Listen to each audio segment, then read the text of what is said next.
Hi, in part one of a series of data analysis in Excel, we are working on dates.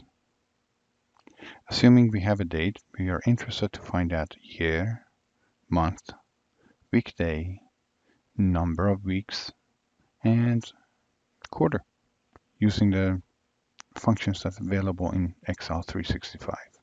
So let's jump into it. Assuming we have our dates, if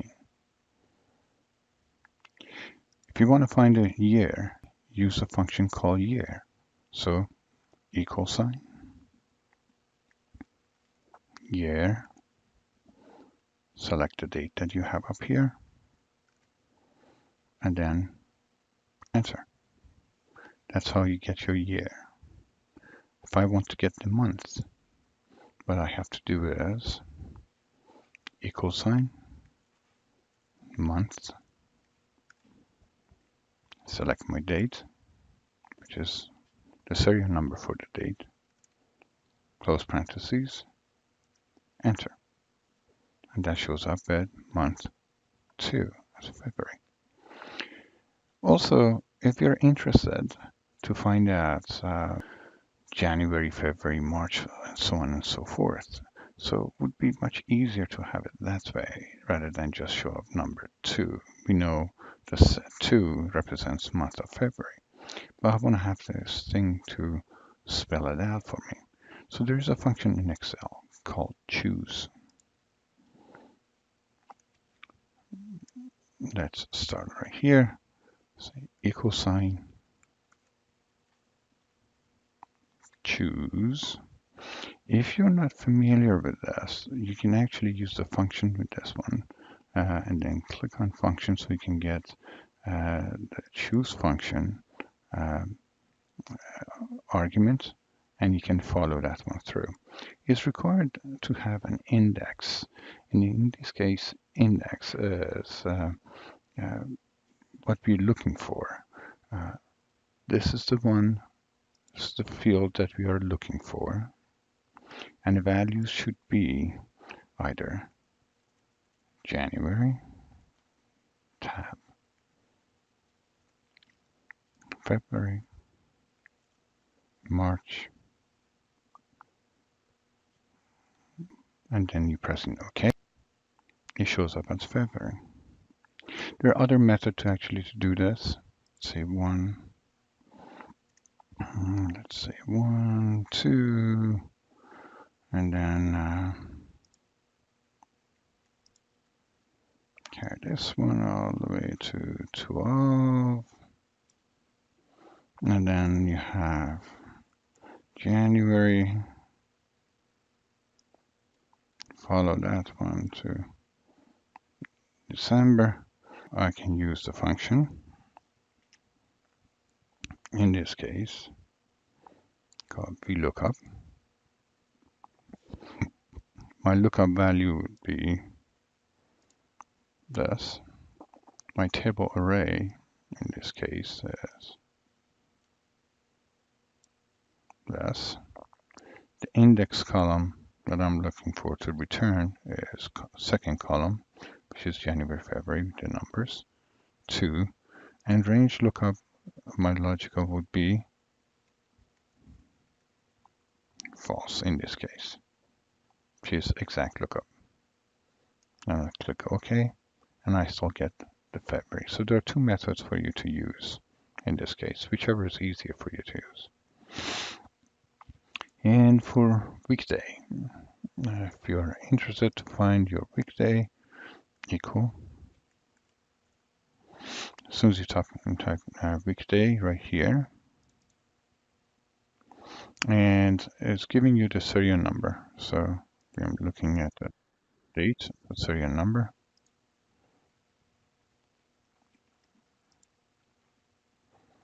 Close parentheses, enter.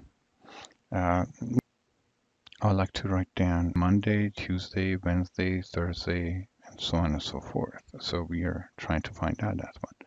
The choose function would be actually the best function to use in this case. So equal sign, function, choose function,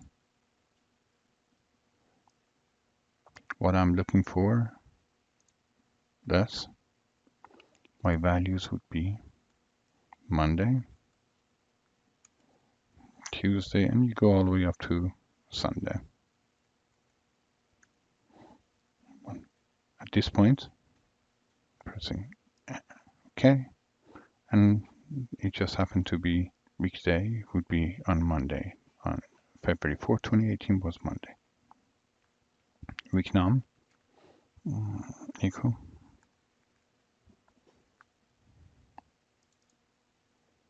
in this case, selecting your stereotype, close parentheses.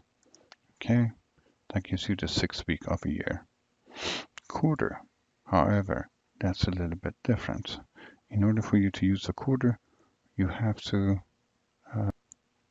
use your if statements, which is equal sign, if. Now your logical test would be this. This is less than 4, then it is Q1. Otherwise, we look again. If that number is less than, in this case, 7,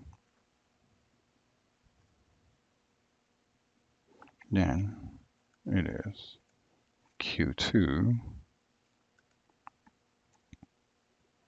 Otherwise, if this number of month is less than 10, it is Q3. Otherwise, if, so it's just saying if, same number, the month that we're looking for, less than 13, it is Q4. Otherwise, display error. Close parentheses, close parentheses, and one more. Okay, and it shows up as Q1. So that should correctly shows whatever date that you put in here. You will get your year, month, weekdays, week nums, and which quarters they are in. Assuming I change my dates to 10, it is 18, 2018. It just happened to be it's on a Friday, it's October, it's Friday, the 42nd week of a year, and just falls onto quarter 4. I hope this was helpful to you.